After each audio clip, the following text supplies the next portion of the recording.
Hello, నేను missus రావు. పెద్దలు చెప్తూ ఉంటారు, కాయలు కాసినటువంటి చెట్టుకే రాళ్ళు వేస్తారంట. అలాగే చంద్రబాబు నాయుడు గారు డెవలప్ చేశారు తెలంగాణని. ఇవాళ ప్రపంచ పటంలో హైదరాబాద్ నిలబడిందంటే చంద్రబాబు నాయుడు గారి పుణ్యమే అనేది చాలామంది చెప్తూ ఉంటారు. కానీ దాని మీద విమర్శలు కూడా అదే స్థాయిలో ఉన్నాయి. చంద్రబాబు నాయుడు గారిని తెలంగాణ వ్యతిరేకి, తెలంగాణ ద్రోహి ఇలాంటి పదాలతోటి ఆయన్ని మానసికంగా కుళ్ళబొడిశారు. బహుశా ఆయన మానసికంగా స్ట్రాంగ్ కాబట్టి, ఆత్మవిశ్వాసంతో ఉంటారు కాబట్టి పెద్ద పట్టించుకొని ఉండకపోవచ్చు. కానీ ఆయన అభిమానులు మాత్రం అలాంటి పదాలు ఆయన మీద విసురుతున్నప్పుడు ఖచ్చితంగా బాధపడ్డారు చాలామంది. అయితే ఇప్పుడు ఇదంతా నేను ఎందుకు చెప్తున్నానంటే, తాజాగా కొన్ని లెక్కలు తీశారు. ఆయా రాష్ట్రాలకు సంబంధించినటువంటి ఆదాయాలు ఎక్కడి నుంచి ఎక్కువగా వస్తున్నాయి అనే దాని మీద. తెలంగాణ రాష్ట్రానికి సంబంధించిన టోటల్ ఆదాయంలో 63% హైదరాబాద్ నుంచి వస్తుంది, కేవలం హైదరాబాద్ నుంచి. మిగతా తెలంగాణ నుంచి మిగతా 37% వస్తుంది. అంటే 63% రాష్ట్ర రాజధాని నుంచి రావడం అనేది ఏ రాష్ట్రంలో అయినా దేశంలో చూస్తే ఇది నెంబర్ 1 అంట. ఇది తాజాగా తీసినటువంటి డేటా. ఏ రాష్ట్రంలో కూడా క్యాపిటల్ ఒక నగరం నుంచి ఇంత షేర్ లేదు. ఇదే దేశంలో టాప్ అనేటువంటిది తీస్తున్నారు. 63%. అంటే రిమైనింగ్ తెలంగాణ పరిస్థితి ఏంటి? హైదరాబాద్ లేనటువంటి తెలంగాణ ఏమీ లేదు అనేది అర్థమైపోతుంది.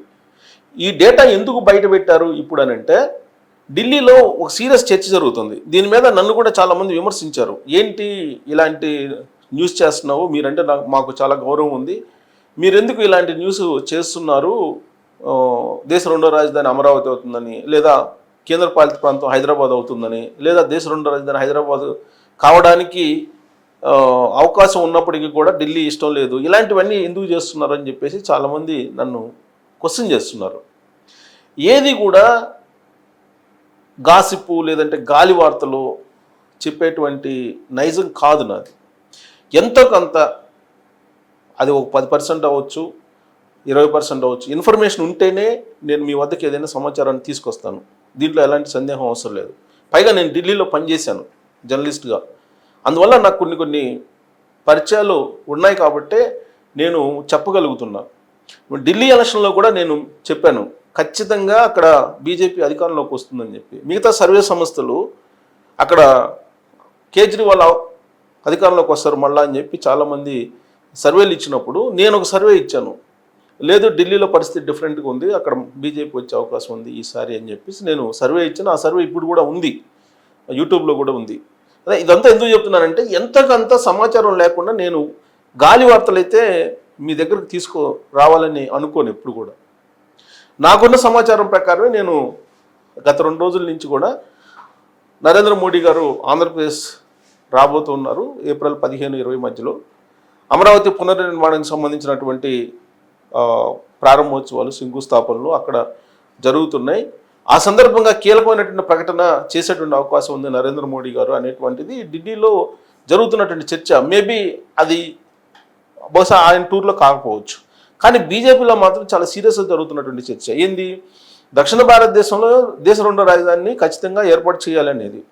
ఇది ఇప్పటికిప్పుడు వచ్చింది కాదు, ఆల్రెడీ అంబేద్కర్ రాసినటువంటి రాజ్యాంగంలో పొందుపరిచారు. అయితే కాకపోతే అప్పట్లో దేశ రెండో రాజధానిగా అమరావతి అయితే బాగుంటుందని చెప్పేసి ఆయనే మెన్షన్ చేశారని చెప్పి చెప్తూ ఉన్నారు.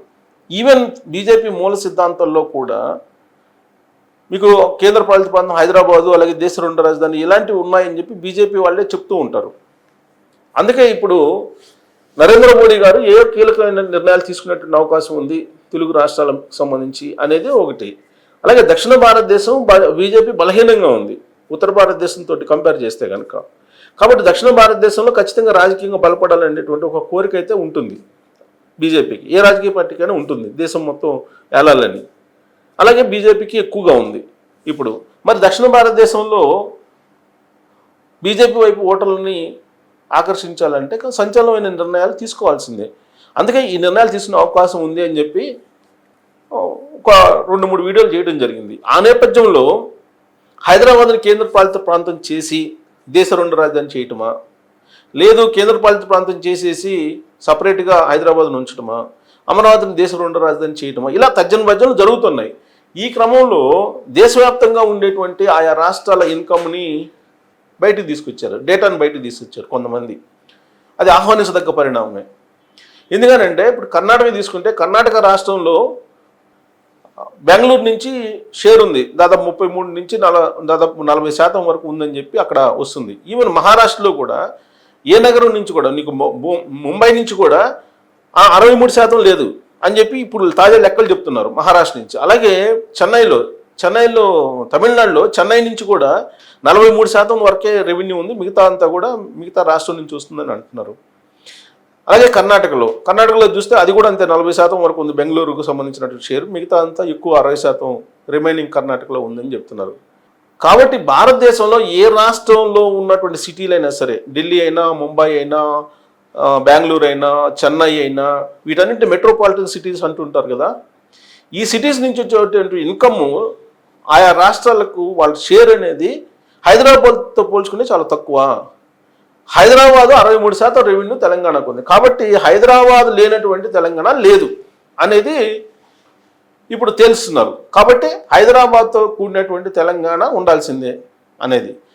అందుకే ఢిల్లీ తరహా రాజధాని కుదరదు అని చెప్పి చెబుతున్నారు. ఇట్లా రకరకాలుగా చర్చలు అయితే జరుగుతున్నాయి. అయితే ఇప్పుడు 63% హైదరాబాద్ రెవెన్యూ తెలంగాణకి ఉండడానికి కారణం ఏంటి అనేటువంటి ఒక ప్రశ్న వేసుకుంటే, 27 సంవత్సరాల క్రితం నేను జర్నలిజంలోకి ఎంటర్ అయ్యా. అప్పటి నుంచి నేను తెలుగు రాష్ట్రాల రాజకీయాల్ని, తెలుగు రాష్ట్రాల ఆర్థిక పరిస్థితిని, వీటన్నిటిని కూడా గమనిస్తున్నాను. ఆయా రాష్ట్రాల్లో ఉండే సిచ్యువేషన్స్ని కూడా గ్రౌండ్ లెవెల్లో నేను వర్క్ చేశాను కాబట్టి అర్థమవుతుంది. చంద్రబాబు నాయుడు గారు 95లో ఆయన సీఎం అయ్యారండి. 96 నుంచి ఫుల్ ప్రెజర్గా ఆయన బడ్జెట్లు పెట్టు ఇవన్నీ జరుగుతున్నాయి. ఆ రోజుకి తెలంగాణ ఇన్కమ్ 40%, ఇంచుమించుగా 39-40% ఉండేది. 60% ఆంధ్ర రెవెన్యూ ఉండేది. హైదరాబాద్తో కూడినటువంటి తెలంగాణ రెవెన్యూ 40% లోపే ఉండేది, 39-40 ఆ మధ్య ఉండేది. 60% ఆంధ్ర రెవెన్యూ ఉండేది. 99 నాటికి కూడా అదే ఉంది. చంద్రబాబు నాయుడు గారు ఎప్పుడైతే హైటెక్ సిటీ పెట్టి హైదరాబాద్లో సాఫ్ట్వేర్ డెవలప్ చేస్తూ హైదరాబాద్ చుట్టూనే డెవలప్ చేశారో, హైదరాబాద్ మొత్తం కాన్సన్ట్రేషన్ చేసి ఆయన చేశారో, ఆ రోజు నుంచి ఆంధ్రప్రదేశ్ రెవెన్యూ డ్రాస్టిక్గా పడిపోయింది. 2014 ఆంధ్రప్రదేశ్ విడిపోయే నాటికి, లేదు చంద్రబాబు నాయుడు గారు 2004లో ఆయన ముఖ్యమంత్రి పదవి నుంచి దిగిపోయారు. ఆయన 2004కి ఆయన ముఖ్యమంత్రి పదవి నుంచి దిగిపోయే నాటికి హైదరాబాద్తో కూడినటువంటి తెలంగాణ రెవెన్యూ 55%, ఆంధ్రప్రదేశ్ రెవెన్యూ 45% పడిపోయింది. మరి తెలంగాణకి చంద్రబాబు నాయుడు గారు ఎంత చేశారు అనేది ఈ డేటా చెప్తోంది. సోకాల్డ్ కొంతమంది చంద్రబాబు నాయుడు గారిని తెలంగాణ ముసుగులో ఆయన్ని ఒక విలన్గా, ఒక రాక్షసుడిగా, ఒక బూచిగా చూపిస్తోంది. మరి ఈ డేటాని చూసిన తర్వాత చంద్రబాబు నాయుడు గారు ఆంధ్రప్రదేశ్కి ఎక్కువ చేశారా లేదా తెలంగాణకి ఎక్కువ చేశారా అనేది తెలుసుకోవచ్చు. వాస్తవంగా ఆ రోజు ఉన్నటువంటి పరిస్థితి, గ్రామాల్లో చంద్రబాబు నాయుడు గారు ముఖ్యమంత్రిగా ఉన్నప్పుడు 2004 వరకు ఉన్నారు ఆయన, 95 నుంచి, అప్పట్లో ఉమ్మడి ఆంధ్రప్రదేశ్లో. ఆ రోజున హైదరాబాద్ డెవలప్మెంట్ ఏమో వేగంగా జరిగిపోతుంది. అట్ ద సేమ్ టైం ఆంధ్రాలో ఉండేటువంటి పల్లెలు కన్నీళ్లు పెట్టుకున్నాయి, పల్లెలు ఖాళీ అయిపోయినాయి, బతకలేనటువంటి పరిస్థితుల్లో వలస వచ్చారు హైదరాబాద్కి. మంచినీళ్ళు తాగడానికి కూడా ఇవ్వలేదు ఆ రోజున. నేను రిపోర్ట్ చేశాను గ్రామాల్లో ఉండేటువంటి పరిస్థితిని. హైదరాబాద్లో మొత్తం రెవెన్యూని, ఆంధ్ర సంబంధించిన రెవెన్యూ మొత్తాన్ని ఇక్కడ హైదరాబాద్లో పెట్టారు.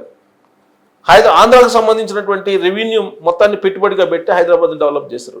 సీన్ కట్ చేస్తే వాళ్ళు 63% హైదరాబాద్ రెవెన్యూ తెలంగాణ మొత్తం రెవెన్యూలో ఉండడానికి ప్రధానమైన కారణం. ఈ డేటా నేను ఎందుకు చెప్తున్నానంటే, నాకు ఒక ఎన్ఆర్ఐ ఫోన్ చేశారు. ఆయన ఇంటలెక్చువల్, చాలా అవగాహన ఉన్న వ్యక్తి సమాజం మీద. అతను ఏమన్నాడంటే నాతోటి, మొన్న 2023 ఎన్నికలకు ముందు చంద్రబాబు నాయుడు గారు పప్పు బెల్లాల్లాగా హైదరాబాద్ భూములను ఇచ్చేశాడు కంపెనీలకి. కేసీఆర్ గారు ఆయన అట్లీస్ట్ వేలం వేస్తున్నారు భూముల్ని అని చెప్పేసి అన్నారు.